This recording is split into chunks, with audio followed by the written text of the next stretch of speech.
Baru beberapa jam dilahirkan, ketika mau masuk mobil dipangku sama neneknya, anak ini berkata, Assalamualaikum warahmatullahi wabarakatuh. Bahwa sebelum kemunculan Dajjal, itu akan ada 3 tahun tersulit bagi manusia tinggal di muka bumi, hatta bagi umat Islam. Ya, di mana di 3 tahun ini akan terjadi kekeringan. Di tahun pertama dari 3 tahun ini Allah memerintahkan langit menahan sepertiga airnya, maka sepertiga air tidak turun. Dan Allah melarang bumi untuk tidak menumbuhkan sepertiga tanamannya, maka kekeringan merajalela di mana-mana.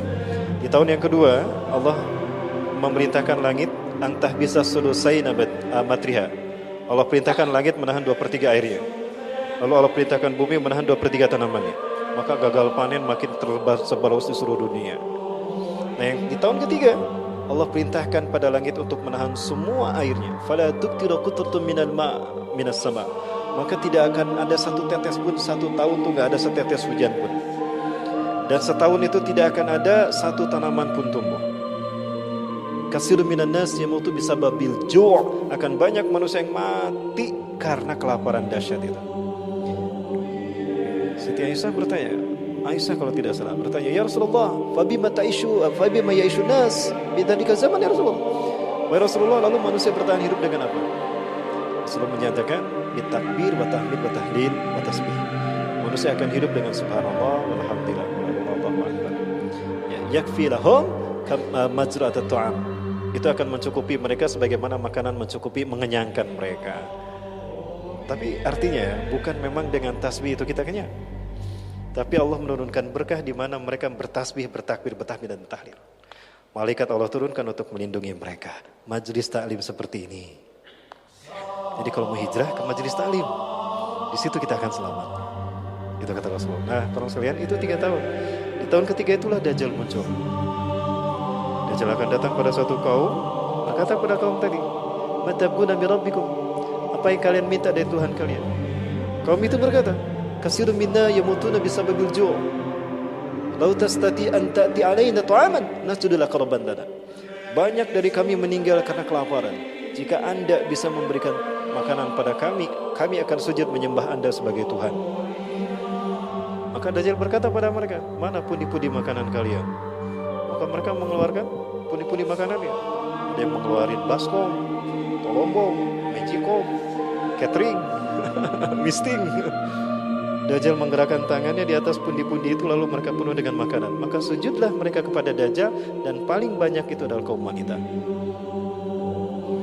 Lalu datang Dajjal kepada kaum yang kekeringan. Mereka berkata kepada Dajjal, kami menginginkan agar Tuhan menurunkan hujan pada kami. Kata Dajjal, jika aku bisa menurunkan hujan, apa yang ingin kalian berikan padaku? Kami akan sujud menyembah Engkau sebagai Tuhan. Maka Dajjal mengangkat kedua tangannya, awannya dihalau, hitam awan di atas kaum itu. Lalu katakan Dajjal kepada awan tadi, Anzil ya sama' kulla matraki indak. Hai langit, turunkan semua airmu. Ngegebret hujan saat itu. Apa ngegebret bahasa Inggrisnya? Deras hujan mencurahkan. Sujudlah mereka kepada Dajjal, kebanyakan kaum wanita.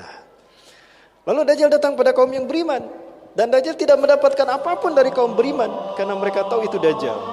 Dan kaum beriman berlindung dari Dajjal. Maka Dajjal marah dan menjadikan negara mereka kering luar biasa. Lalu Dajjal pergi meninggalkan kaum beriman tadi. Dari jauh Dajjal mengerak-gerakkan tangannya, maka keluar segala sesuatu yang ada di bumi. Itu kata Rasulullah 3 tahun sebelum kemunculan Dajjal. Artinya di 6 tahun ini, karena di fase yang kelima Dajjal sudah mati. Jadi kalau fase yang kelima dimulai 2024, berarti Dajjal mati tahun 2024. Maka dari itu, ini dari kasih sayang saya pada teman-teman yang belum nikah, buruan kawin. Nanti sebelum datang Dajjal. Kalau Dajjal datang, kita nggak akan sempat. Ya, yang sudah nikah cepat ta'adud. Ini dari Pak Kang Edwin, bukan dari saya. Kalau saya masih belum berani. ya, baik. 3 menit lagi boleh Ustaz? Atau 5 menit lagi? Sampai subuh juga. Ya, saya mendominasi nanti. Ya. Tapi nggak lama lagi. Baik, sampai mana tadi? Sampai disuruh nikah. Dajjal muncul di tahun itu. Para sekalian yang rahmati Allah. Kalau tadi, nah itu hadis tadi saya dapatkan di dalam kitab yang sama dari Sauban. Nah sekarang ini pernah saya sampaikan juga di sini. Sekarang hadis dari BMKG. Badan Meteorologi, Klimatologi dan Geofisika.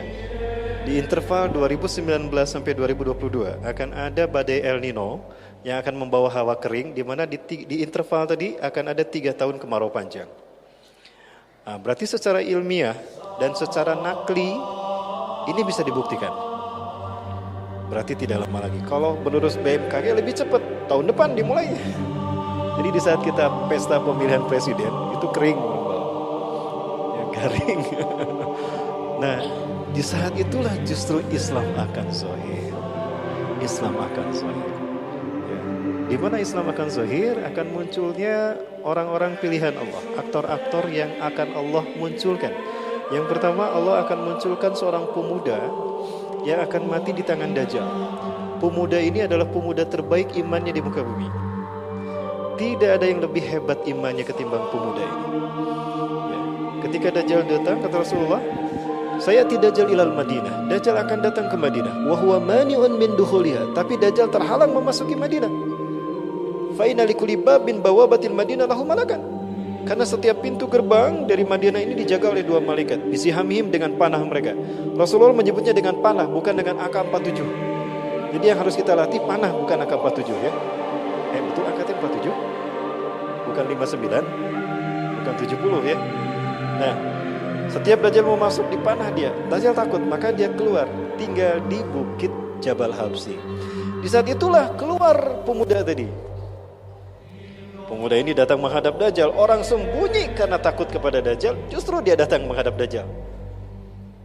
Ya gulam, hal tatakid ana rabbuk? Dia ani rabbuka, hei pemuda, kamu yakin gak aku Tuhan kamu? Yang saya tahu Tuhan gak sejelek kamu mah jelek. Rambut kamu berkelek, mata kamu pecak sebelah. La araftu li annaka Dajjal kama qala Rasulullah SAW. Yang aku tahu kamu Dajjal sebagai bangsa Rasul. Dajjal marah. Pegang dia, digergaji dari kepala sampai ujung. Lalu Dajjal berkata di tengah-tengah tubuh pemuda ini,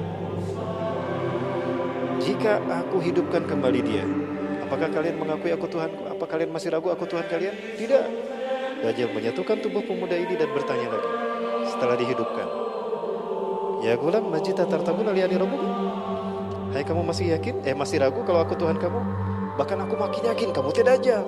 Dibunuhlah pemuda ini dan tidak ada lagi orang yang dibunuh setelah pemuda ini oleh Dajjal. Itulah pemuda yang terbaik imannya di muka bumi. Hari ini pemuda itu sudah ada. Usianya 14 tahun. Tahun 2004 lahir pemuda ini di Gaza, dan ini keyakinan Syekh Nazir Royan. Makanya Gaza dibantai tahun 2008 sampai 2009, Desember sampai Januari 2009 itu dibantai 700 anak-anak laki-laki, anak-anak mati karena Israel mencari anak ini. Anak ini lahir dengan keajaiban. Baru beberapa jam dilahirkan, ketika mau masuk mobil dipangku sama neneknya, anak ini berkata, Assalamualaikum warahmatullahi wabarakatuh. Hah? Anda sih biasa di Bakatalik? Di budak orok bisa salam. Waalaikumsalam, jangan ente bisa ngomong gening. Bayi itu kemudian berkata, Ana rajulun alladhi sayaktuluhu Dajjal, fala yusallitu ahadan ba'di. Aku adalah pemuda yang akan dibunuh Dajjal. Setelah aku tidak ada lagi yang akan dibunuh Dajjal. Ini terjadi tahun 2004. Kalau 2024 pemuda ini dibunuh, berarti usianya 20 tahun. Betul, itu usia pemuda. Dan diyakini oleh para ahli hadis, dia akan belajar ilmu hadis di Madinah. Makanya ada di Madinah. Padahal dia lahir di